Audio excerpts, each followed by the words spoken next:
Husband said I choose your sister. I said okay and calmly stopped paying sister rent.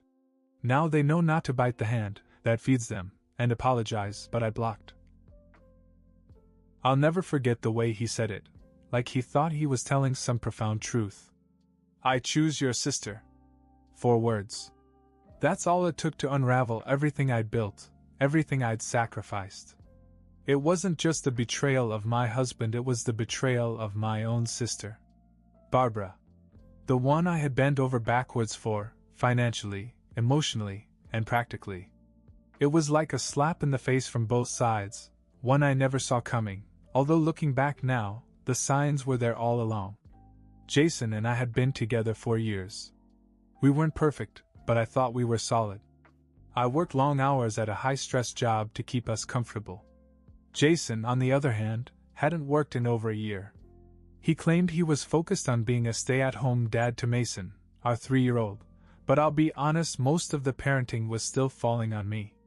Still, I told myself we were a team. I handled the money, the house, the big decisions, and he existed in the spaces I left him, or so I thought. Then there was Barbara. My sister. She was the golden one, slim, beautiful, charming in a way I wasn't. While I was out there struggling to keep everything afloat, she was out there, finding herself. That's what she called it when she couldn't get a job or figure out what she wanted in life. I paid her rent for years, helped her out when her bills piled up, and constantly gave her the kind of support she never seemed to give back. It always felt like I was picking up her pieces.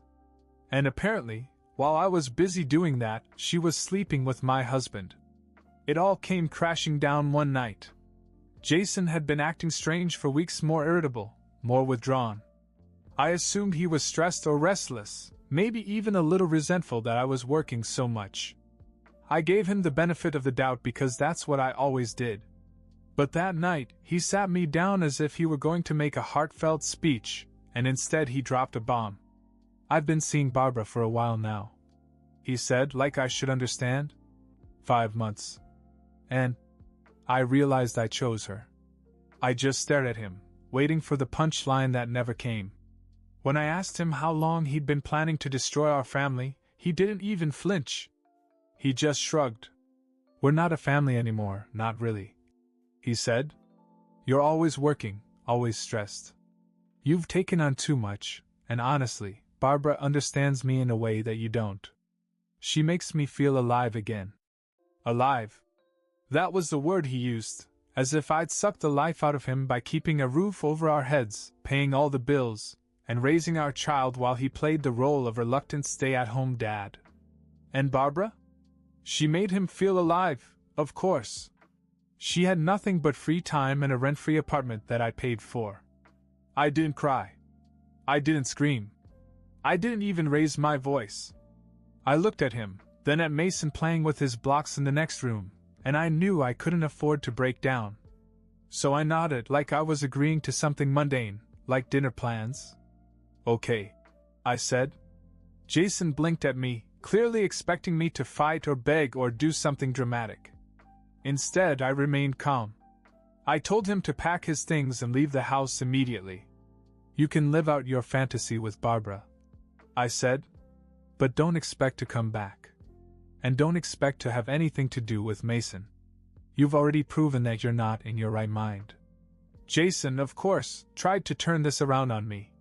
He accused me of being selfish, of not appreciating how much he'd done for our family.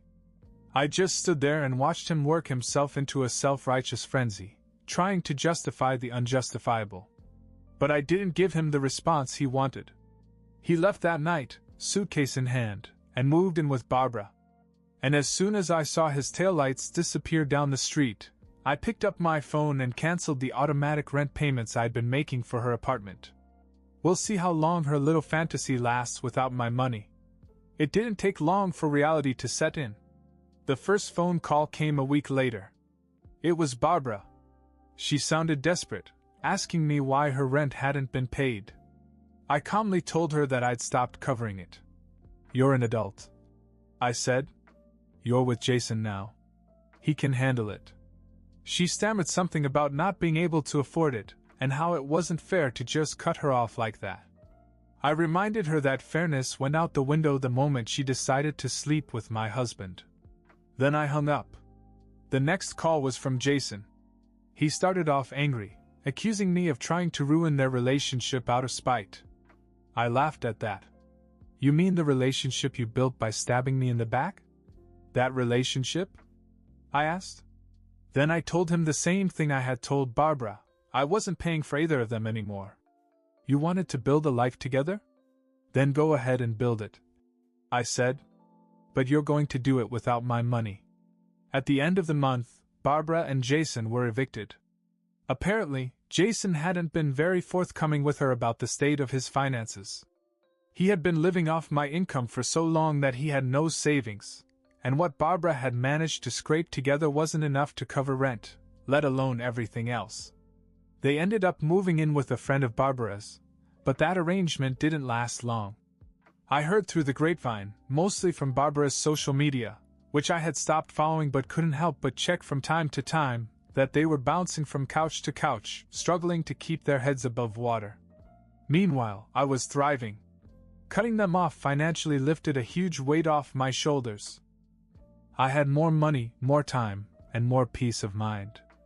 I threw myself into work, poured my energy into Mason, and even began to reconnect with friends I'd drifted away from. It was like a cloud had lifted. But then, about 3 months after Jason left, Barbara showed up at my door. She looked terrible, like she hadn't slept in days. She was holding a shopping bag full of what I assumed were all her belongings, and her voice cracked as she began to speak. "Please," she said. "I need your help." I stood in the doorway, staring at her. Part of me wanted to slam the door in her face, but curiosity got the better of me. "Help with what?" I asked. "Jason left me," she said, tears streaming down her face. "He said I was too much of a burden and that he didn't sign up for this. I don't know where else to go." I couldn't help but laugh. The irony was too rich. She had betrayed me, broken up my family, and now she was standing on my porch begging me to bail her out. "I don't think so," I said. "You made your bed. Now lie in it." "But I didn't know it would be like this," she sobbed. "I thought we were happy. I thought." "You thought what?" I interrupted. "That you could steal my husband, live off my money, and everything would just magically work out. Welcome to the real world, Barbara. Actions have consequences." I closed the door before she could say another word. I could still hear her crying as I walked back into the living room, but I didn't feel sorry for her. Not one bit. I blocked her number later that night. It happened on a Sunday morning. I had just finished making breakfast for Mason when there was a knock at the door. I wasn't expecting anyone, so I thought it was a delivery or maybe one of the neighbors. But when I opened it, there was Jason, standing on my porch like a stray dog. He looked terrible. His clothes were wrinkled, his hair was a mess, and there was a hollow look in his eyes that I hadn't seen before. For a moment I thought he might have been drinking, but when he started talking I realized he was sober and desperate. "Can we talk?" he asked. I crossed my arms and leaned against the doorframe. "What do you have to say to me, Jason?" He let out a heavy sigh and ran a hand through his hair. "I screwed up," he said. "I see that now. I thought..." He paused, as if searching for the right words. "I thought Barbara and I could make it work, but I was wrong. She's not what I thought she was." I stared at him, waiting for something more. He shifted uncomfortably under my gaze. "I didn't realize how much you've done for me, for us. I took it all for granted and I'm ashamed of how I treated you. I want to make things right. For Mason, for us.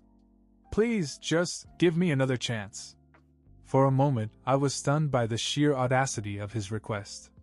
This man who had betrayed me, disrespected me, and left me to pick up the pieces of our lives was now asking for forgiveness as if it were something I owed him. "No," I said firmly. "We're not doing this, Jason. You don't get to come crawling back after all you've done." His face fell. "I know I don't deserve it, but I'm willing to do whatever it takes to make it right." I'll get a job, I'll dash. I cut him off.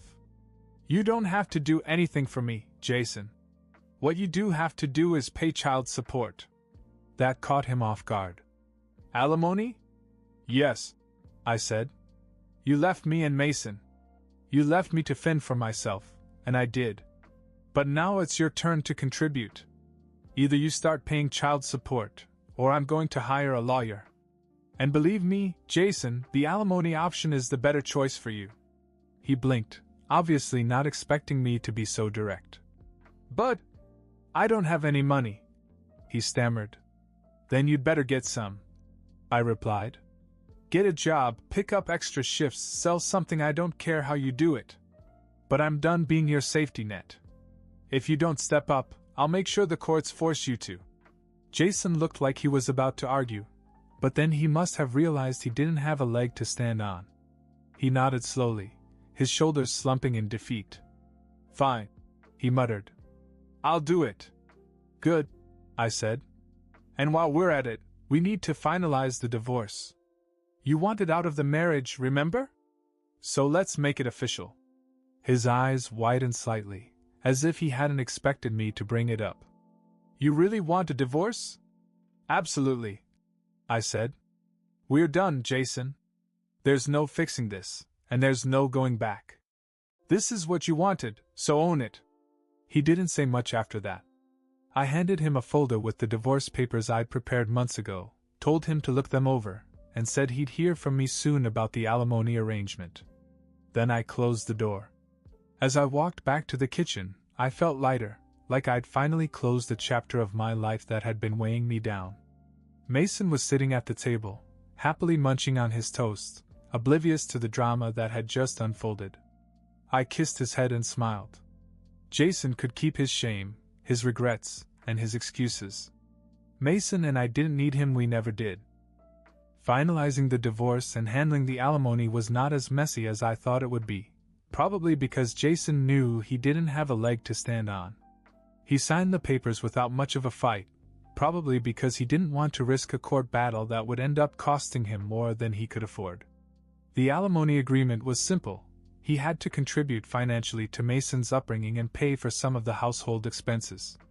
The kicker was that Jason had finally gotten a job, nothing glamorous, just something stable enough to make his payments on time. For once, he was forced to pull his weight, even if it was legally required. And while I wasn't thrilled about having to see him every month, it was necessary for Mason. We agreed that he would see Mason once a month, always in neutral territory, and always with me there. I wasn't going to let Jason play Dad of the Year without supervision. To his credit, he treated Mason well. He was attentive during their visits, playing with him, listening to his stories, and genuinely trying to be a good father in those small, limited moments.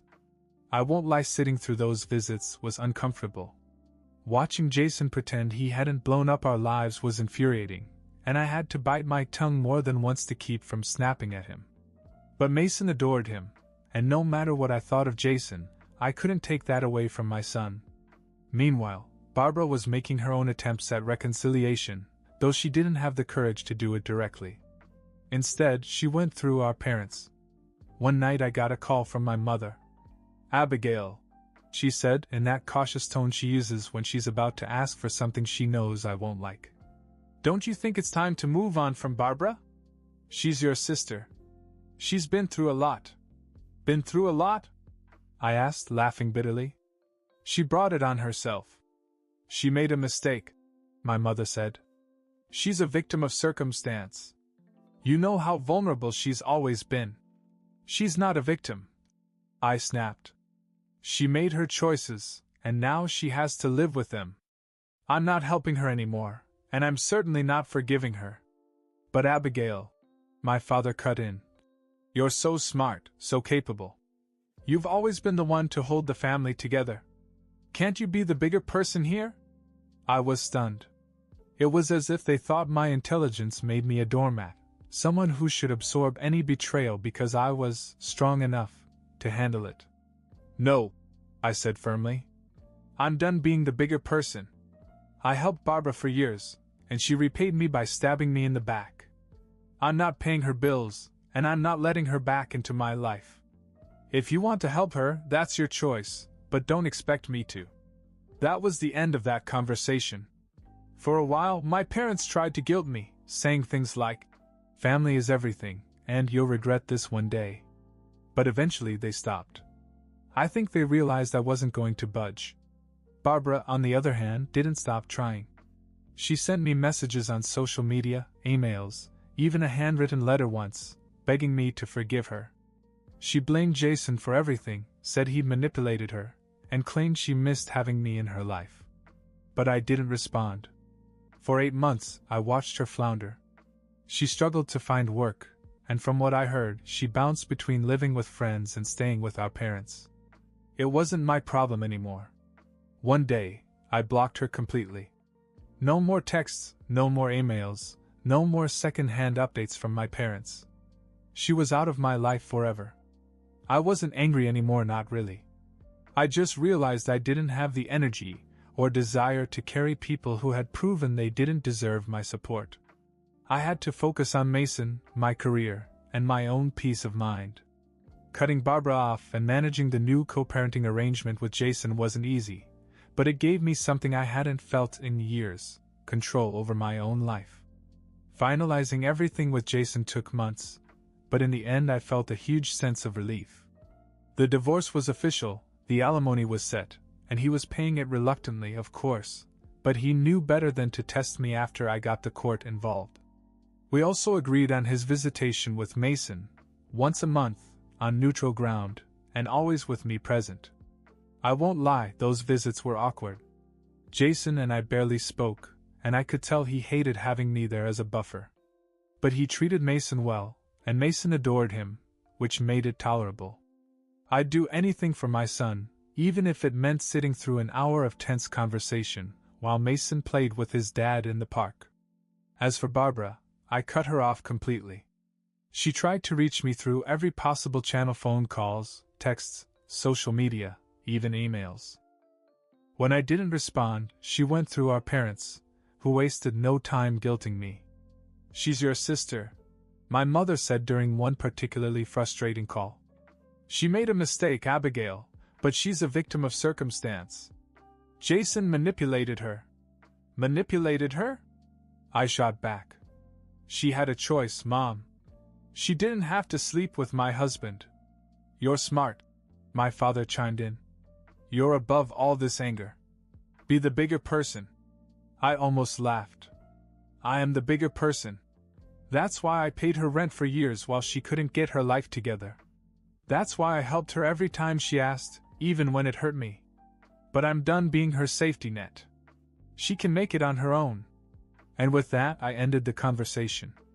I wasn't interested in being guilted into forgiveness, and I certainly wasn't interested in helping Barbara financially. Cutting her off had been the best decision I'd made in years, and I had no intention of going back. A few months later, my parents told me that Jason and Barbara were back together. Apparently, they'd kept it a secret, probably because they knew how pathetic it made them look. My parents talked about it as if it were some great tragedy, as if I should be heartbroken or outraged. I wasn't. "Good for them," I said, brushing it off. "They deserve each other." And I meant it.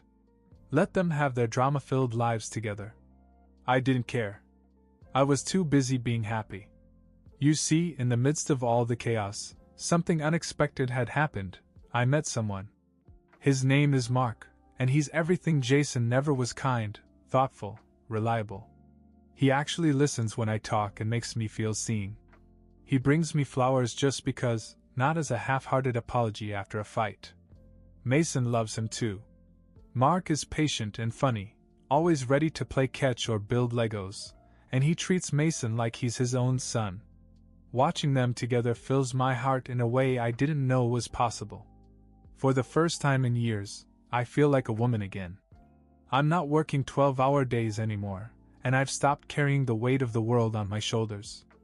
Mark reminds me that it's okay to lean on someone, that I don't have to do it all alone.